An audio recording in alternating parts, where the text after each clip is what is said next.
We've all heard about the reason that the colonists fought the American Revolution was over no taxation without representation. But have we heard some of the other real reasons that the colonists agreed that even with representation in Parliament, that there would only be a certain amount of powers delegated to Parliament to rule over them?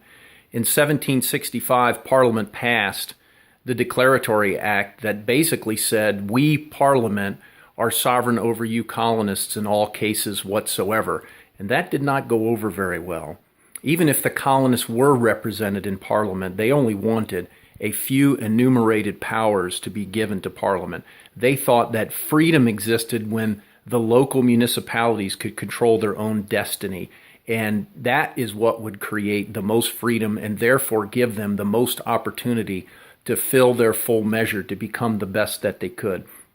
I think we've forgotten that today, that they thought that freedom existed when governments acted locally, mostly upon the people, instead of delegating that to a centralized power. We see that today, and we're looking for ways to create more jobs, more opportunities for general Americans, and yet at the same time, our federal government imposes such restrictions on the states and the people and the red tape that we have to get through that this slows growth.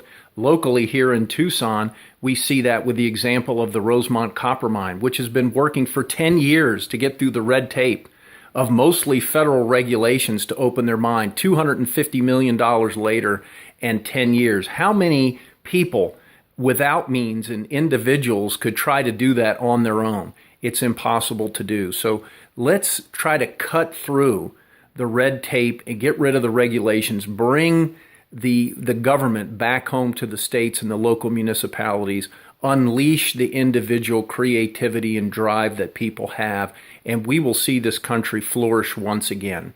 Jeff Utch in Tucson, Arizona, out for now.